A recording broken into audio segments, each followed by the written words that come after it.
Boa noite para todos.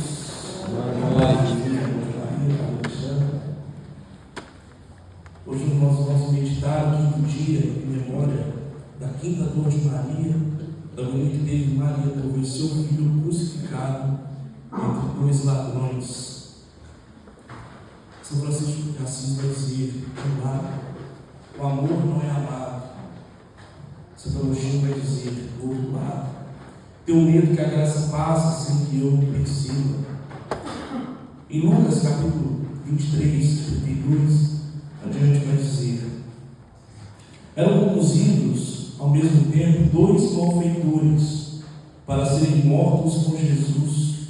Chegados que foram a um lugar chamado Calvário, ali o crucificaram, como também os ladrões, um à direita e outro à esquerda.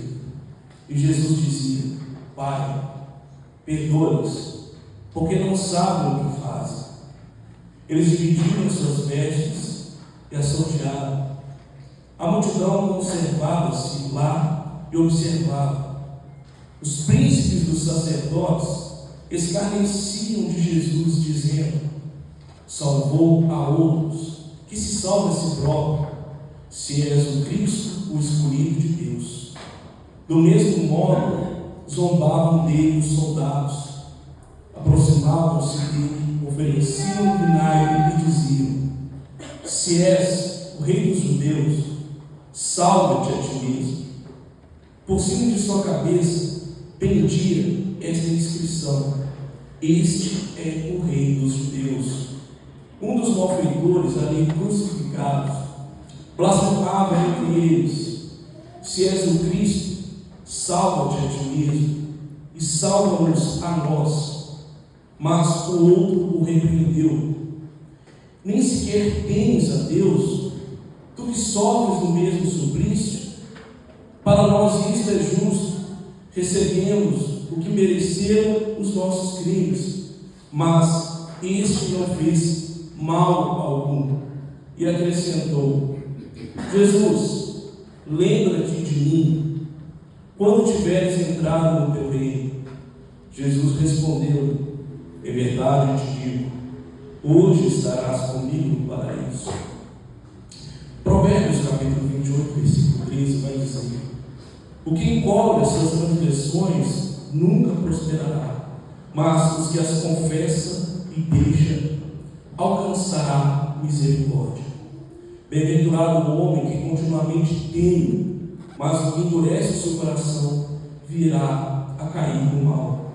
Em Efésios capítulo 5, versículo 1, vai dizer: sede, pois, imitadores de Deus, como os filhos muito amados, progredindo na caridade, segundo o exemplo de Cristo, que nos amou e por nós se entregou a Deus como oferenda e sacrifício de agradável odor. Quanto à fornicação, à impureza, sob qualquer forma ou avareza, que disto nem se faça menção entre vós, como convém a santos, nada de obscenidades, de conversas tolas ou levianas, porque tais coisas não convêm. Em vez disto, ações de graças, porque sabem bem, nenhum dissoluto ou impuro ou avarento, verdadeiros idólatras, terá herança no reino de Cristo e de Deus. Assim estamos privados da graça de Deus. Se o arrependimento não acontece, a conversão também não acontece, e nós não alcançaremos a plenitude que é a nossa salvação, através de Cristo, que é a luz que ilumina as trevas. Ao contrário das nossas imperfeições, como filhos desobedientes, temos Maria, exemplo de obediência, a cheia de graça e grande misericórdia. São Lucas narra para nós, no capítulo 1, que no sexto mês um anjo foi enviado por Deus a uma cidade da Galiléia chamada Nazaré, uma virgem desposada com um homem que se chamava José, da casa de Davi, e o nome da virgem era Maria. Entrando, o anjo disse: ave, cheia de graça, o Senhor é contigo. Perturbou-se ela com essas palavras e pôs a pensar no que significaria semelhante saudação. O anjo disse: não temas, Maria, pois encontraste graças diante de Deus. Eis que conceberás e darás à luz um filho, e lhe porás o nome de Jesus. Ele será grande e chamar-se a filho do Altíssimo, e o Senhor Deus lhe dará o trono de seu pai Davi, e reinará eternamente na casa de Jacó. O seu reino não terá fim. Maria perguntou ao anjo: como se fará isso? Pois não conheço o homem. Respondeu-lhe o anjo: o Espírito Santo descerá sobre ti, e a força do Altíssimo te envolverá com a sua sombra. Por isso, o ente santo que nascer de ti será chamado Filho de Deus. Nós temos a anunciação ao início das dores. Eis aqui a cena do Senhor, faça-se segundo a nossa palavra. Ela já disse o sim, para que pudesse agora entrarmos na meditação, a partir desse dia, desde a primeira dor, a aflição, quando apresentou seu filho no templo e ouviu dos lábios de Simeão que uma espada de dor haveria de transpassar a sua alma. Segunda dor, dos temores que teve Maria e José, a fuga para o Egito, a perseguição de Herodes, ordenou a matança de todos os meninos com menos de 2 anos nascidos na área de Belém. Uma terceira dor, outra perturbação, dor e tristeza, perdendo seu filho no templo. Uma quarta dor, a subida dolorosa ao Calvário, com os seus olhos fitados em seu filho, carregando a cruz de nossos pecados, sofrendo na alma a dor da espada, e agora a dor da crucificação. Cravos entre 12 meio centímetros a 18 centímetros, introduzidos em suas mãos e seus pés. Coroa de espinhos, medindo, coroa de 3 centímetros, cada espinho. Jesus é crucificado no chão, e ao levantar do madeiro, estava despido diante de sua mãe e todos, motivo de zombaria, escárnio e ofensa.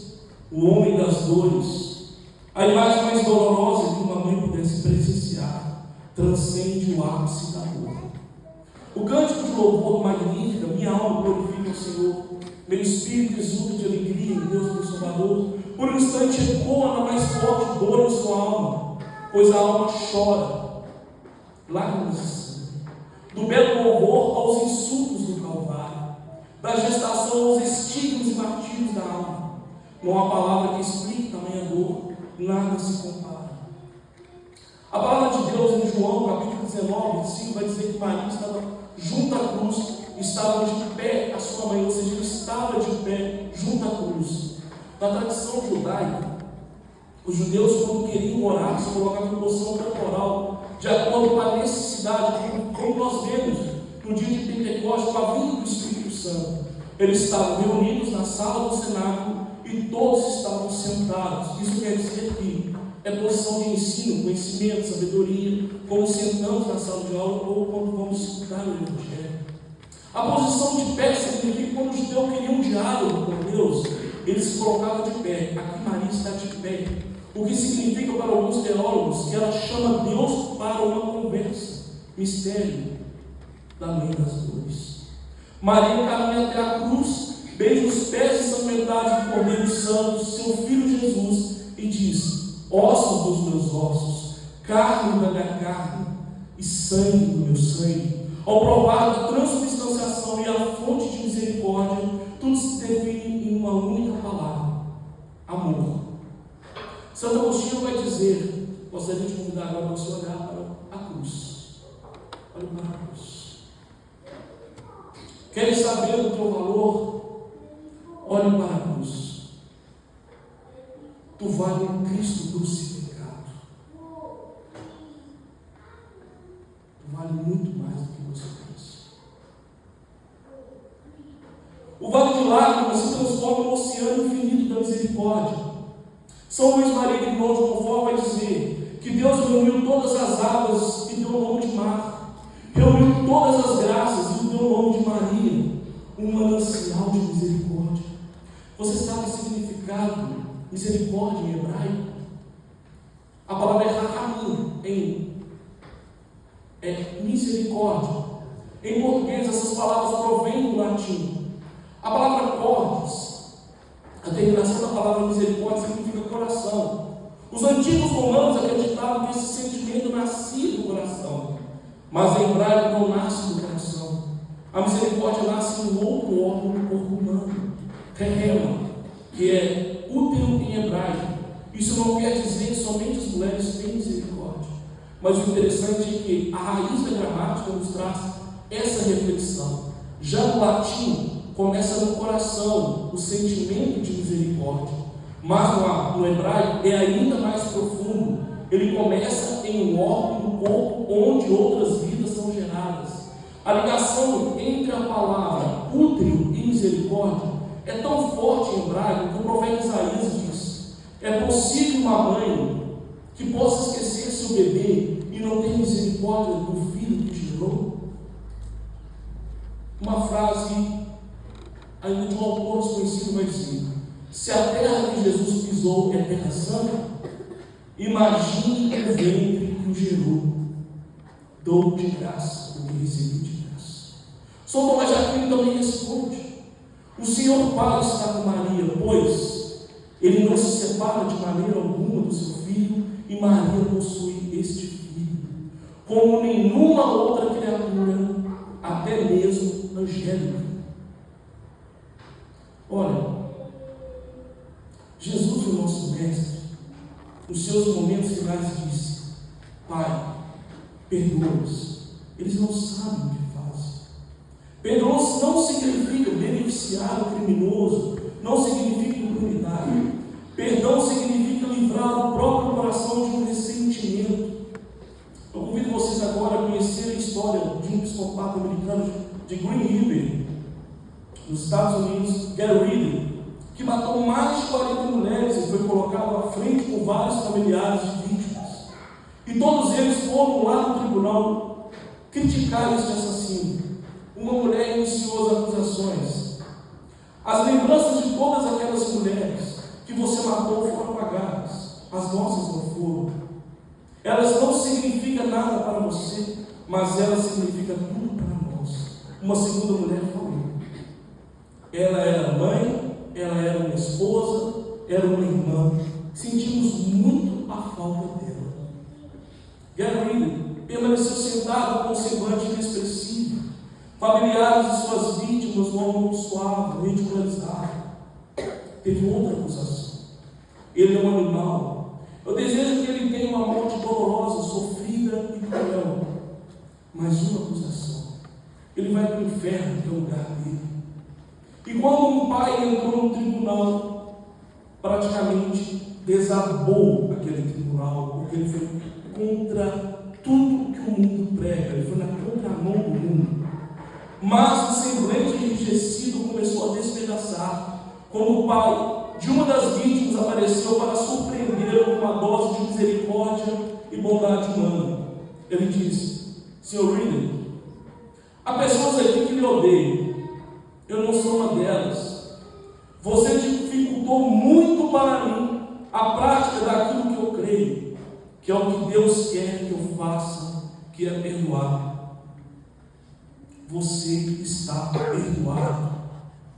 O assassino neste momento desabou em lágrimas. Ele merece a cadeia, ele merece a punição. Mas o perdão é algo que a gente deve exercitar para livrarmos o coração de todo ressentimento e que para a gente não caia na armadura do remorso, porque o remorso é do diabo. E o Deus é o Deus do perdão. Te convido a rezar uma saudade.